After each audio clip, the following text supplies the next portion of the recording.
3 billion human lives ended on August 29, 1997. The survivors of the nuclear fire called the war Judgment Day. They lived only to face a new nightmare, a war against the machines.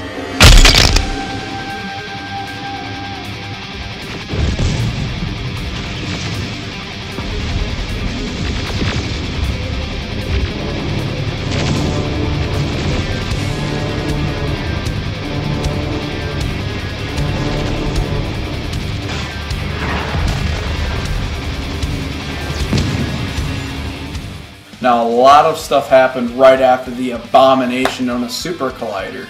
You know, you could tell there's some tension in the band, and there was some, like, under wraps report that there was a lot of problems with their management, and they were, like, getting sued. And apparently there was a lot of problems with the two other members, Sean Drover, who's the drummer of that time, and Chris Broderick, the guitarist. So those two, who definitely, especially Chris Broderick, wanted to write their own material and wanted to put their own input. But Dave Mustaine kind of is not about that. It's all kind of about his writing style, and he's not too big on letting like people like Chris Broderick write a lot of the albums. So Chris and Sean left the band. And I thought that Megadeth would end right there, or at least they would get back to the classic Megadeth lineup with Marty Friedman on guitar and Nick Menza on drums. But funnily enough, that actually happened for a little bit. The Rust in Peace lineup actually reunited for a little bit. Now, there's actually a video of them jamming songs from this album. Well, not necessarily songs from this album, but just jamming, preparing for this album with Nick Menza, who said that he actually did learn a lot of the songs from this album. And Marty Friedman was considering joining as well, and they were going to get their classic producer Max Norman as well. But stuff did not go well. I think Dave offered to pay Nick Menza nothing to play on the album, and Marty Friedman wasn't interested. If he wasn't interested. But what happened to Megadeth then? Well, they got two very unpredictable members in the band, and sort of known in the underground scene. One of them, you have the Angra guitarist known as Kiko Loureiro or something like that, who is a South American incredible classical shred guitarist. And the drummer from Lamb of God, Chris Adler. The band sounds amazing. So with Chris Adler, I doubted his amazing abilities, but I was proven wrong. His drumming is, especially on this album, incredible. And a lot of people were like, well, Chris Adler's not featured that much on the singles.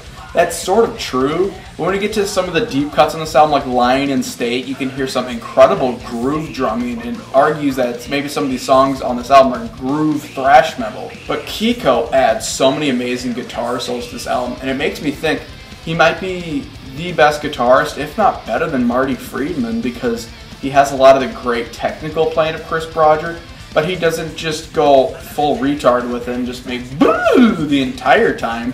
And then Dave Mustaine has some A, great guitar solos in this album, B, incredible riffs throughout the album, C, incredible melodies throughout the album, and his singing's actually pretty good. After the weird poppy sort of direction of Supercloud with a couple thrashy moments, Megadeth has finally returned to awesome thrash metal. The artwork for this album is awesome. We finally see Vic Rattlehead returned in full form with a fucking ninja sword and holding some sort of android's head, like under a destroyed bridge. I forget what bridge that is, but you see like the city on fire in the distance. There's some sort of like weird probe droids looking at him. A lot of the songs have to do with like the falling of society and governments and stuff, but it's not like obvious stupid stuff like Dave would do in like United Abominations and Endgame with the Illuminati and shit like that.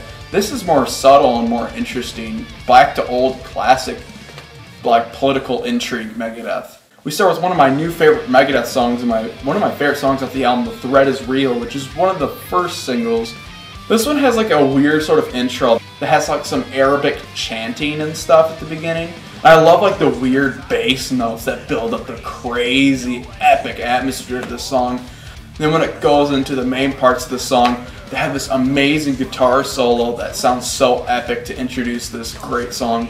The riffs in that verse are great, and Dave sounds really good. The lyrics are great, and I love when Dave says, "The vultures have come up to nest." The chorus is great, the riffs in there are really catchy and memorable, and I love when Dave screams, "The threat is real!" And the guitar solo section is awesome.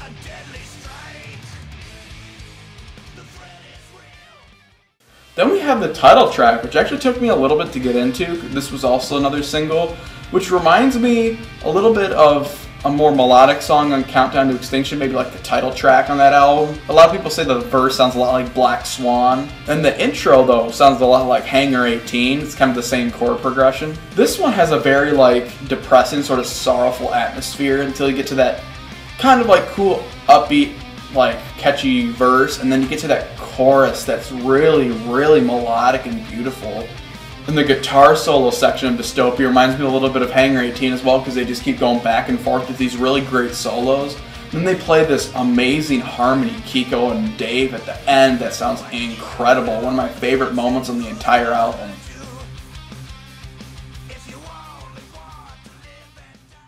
Then we have the first single, Fatal Illusion. I remember when I first heard this, I was kind of like, huh? Because the intro's a little bit weird. But then you hit that bass feature with Junior playing this incredible like little bass solo sort of thing. And you get some really great riffage in there. It has like a weird offbeat sort of sound to it. And I love the lyrics in there. It sounds really great.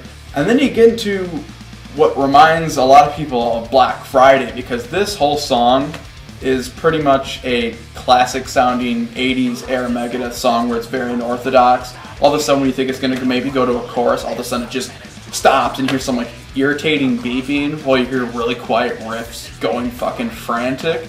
The song goes really fast. You have some really fast drumming from Chris, and Dave is singing super fast and awesome. I love the part where it says he didn't fucking care. And of course you have the awesome like chorus at the end, kind of like they did with Black Friday.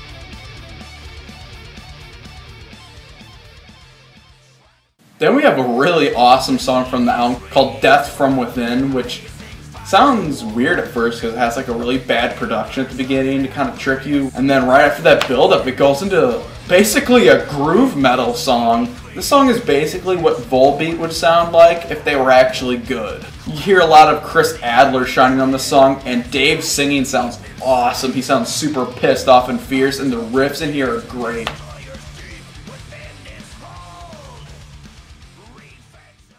Then we have a really cool song called Bullet to the Brain, which begins with a really creepy ambient acoustic guitar intro.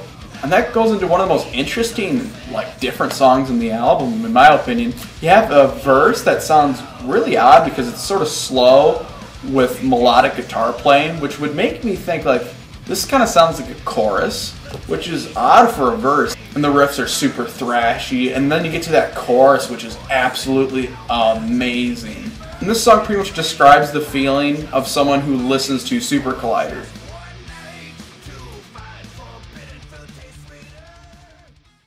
Then we get to literally the slow part of the album, not like necessarily a bad sense, but literally these three songs are actually slow. However, this is kind of, in my opinion, now there's kind of a song later in the album that I could tell a lot of people are not going to like. This song is kind of the filler in my opinion. It's slow and heavy and murky, and the intro's creepy, and the whole song's creepy and atmospheric and cool. But I don't know, I'm just not a big fan of the verse. The verse just has some really generic riffs in there. But the build-up to the chorus is really like, holy shit, it's getting crazy. And the chorus is really awesome. But the absolute best part of the entire song is absolutely the guitar solo at the end, which I'm pretty sure is Kiko because it's absolutely insane.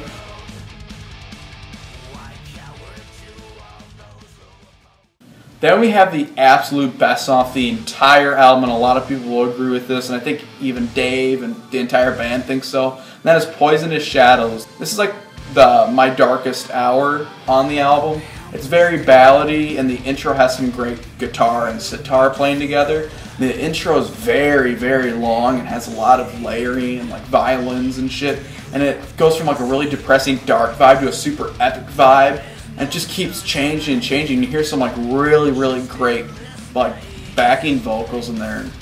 And then you have Dave coming in the verse that's super, super slow. Some great melodic riffs. And Dave singing on here is amazing. And then you get to that chorus, which is maybe the best part of the entire album is the chorus of this song.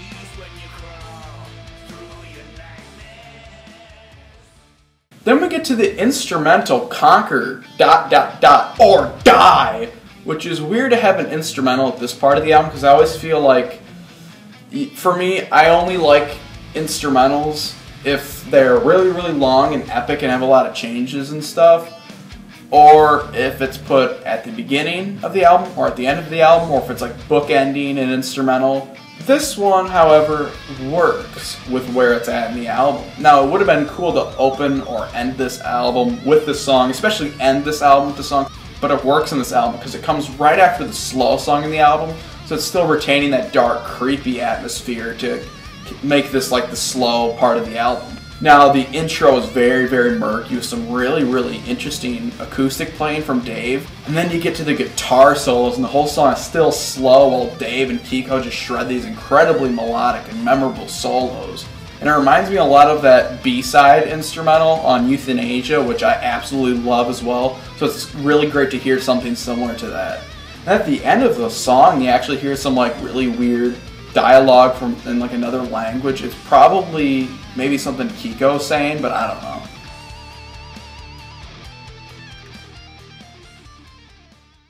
Then we have one of my absolute favorite songs of the album, the awesome deep cut Line and Stay. This song is thrashy as fuck, maybe the most frantic song of the entire album. The groove and thrashy playing works especially here.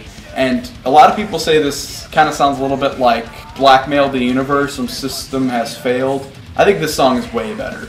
It's way more catchy. Dave's singing is better. It's more fierce. It's more personal. And the riffs in here are a little bit better. And that chorus is awesome. It's not like super catchy or melodic. It's like hooky in this fierce, epic sort of way. And there's this really great Dave guitar solo. And then it goes to this really, really cool middle section where Dave's saying like the government is doing this and blah blah blah. They have like try to make an alibi and stuff like that, which is actually pretty cool and done tastefully and not obnoxiously. And then you have this awesome riffage at the end where you play some really epic riffs and they do this dual harmony of the guitars.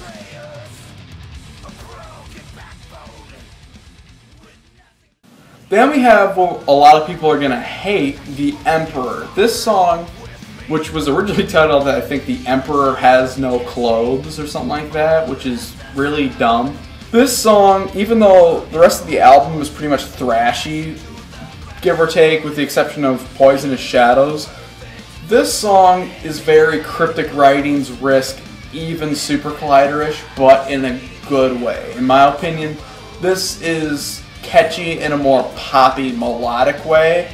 And the only big problems I have with the song is that the lyrics are kind of cheesy, but I think it's trying to be more metaphoric. You see, there's some really dumb lines in there, of course, like the Emperor has no clothes, and oh, you're so handsome, and blah, blah, blah. But I think this would have been a cooler song titled The Emperor for like a really badass, thrashy song, but it's kind of odd that it's like a Cryptic Writings melodic song. And that chorus is absolutely amazing. A lot of people are going to give this song shit, especially hardcore early Megadeth fans. But this song has an amazingly catchy chorus with some amazing lead guitar melodies in there. And I think Dave sings really well in the chorus as well. It's kind of a guilty pleasure for me. I really like it.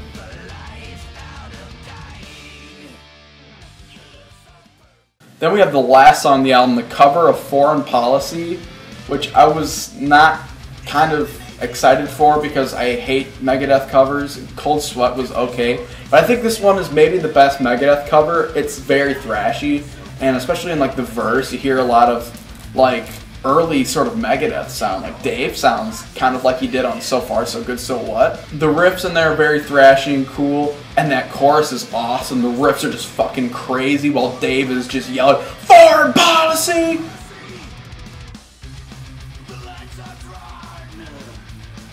And I hope you guys liked this review of this incredible album. And I'd say, with a lot of new albums, my opinion of the rating will change a lot. But I'd say this one definitely will hover around a 9 for sure.